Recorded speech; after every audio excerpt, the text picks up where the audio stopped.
travers cette vidéo, c'est quoi un pulpolite, pourquoi on doit l'éliminer et surtout comment l'éliminer.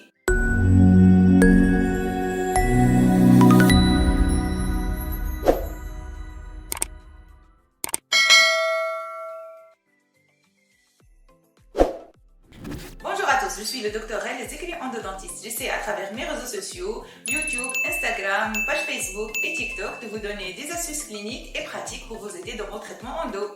Alors c'est quoi un pulpolite? Un pulpolite, c'est un type de calcification présent au niveau du tissu pulpaire. Il est le plus souvent situé au niveau de la pulpe camérale, mais peut exceptionnellement se situer au niveau des canaux. Il a une surface lisse, brillante et claire. Elle est plus claire que le plancher pulpaire. Très important. Si on prend cette cavité d'accès, on peut noter qu'il existe quelque chose de plus clair et plus brillant que le reste du plancher pulpaire. C'est ça le pulpolite.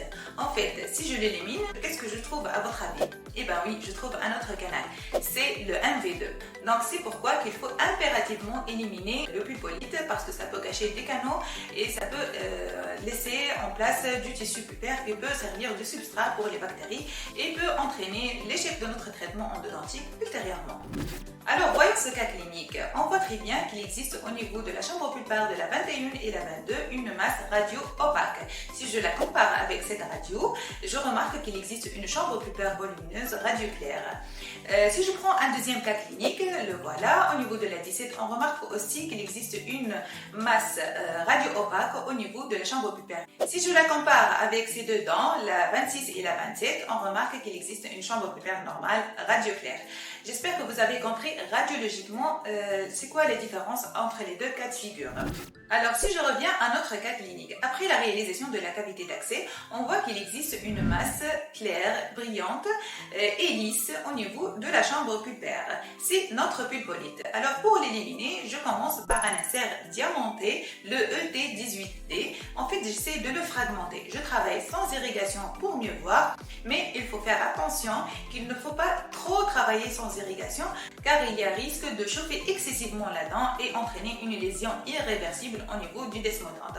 C'est pourquoi qu'il faut travailler pendant 20 à 30 secondes avec l'insert et ensuite irriguer abondamment avec l'hypochlorite de sodium afin de refroidir la dent et éliminer les débris qui sortent après l'action de l'insert. Ensuite, j'utilise mon insert ET18D encore une fois pour essayer de le fragmenter encore plus.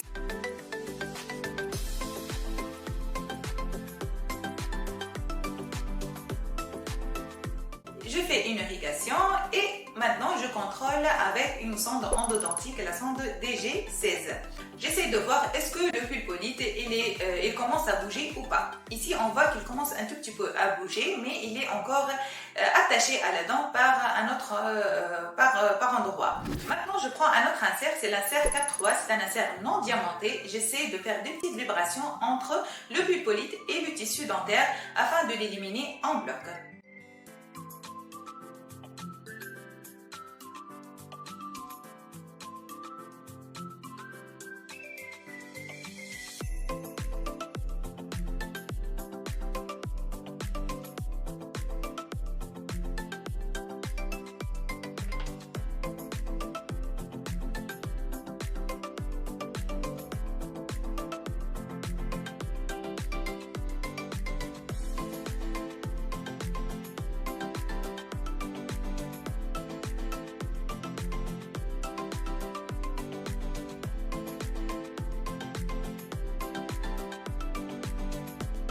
Voilà, ici, on remarque qu'il commence à bouger. Très bien.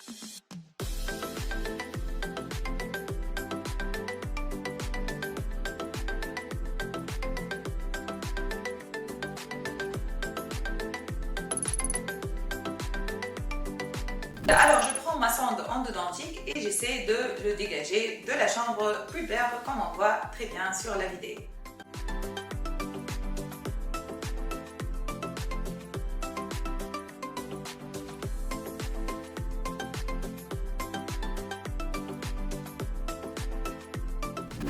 Une fois éliminé, bien sûr, je continue mon traitement endodontique de façon classique, mise en forme complète et ensuite une obturation canalaire définitive.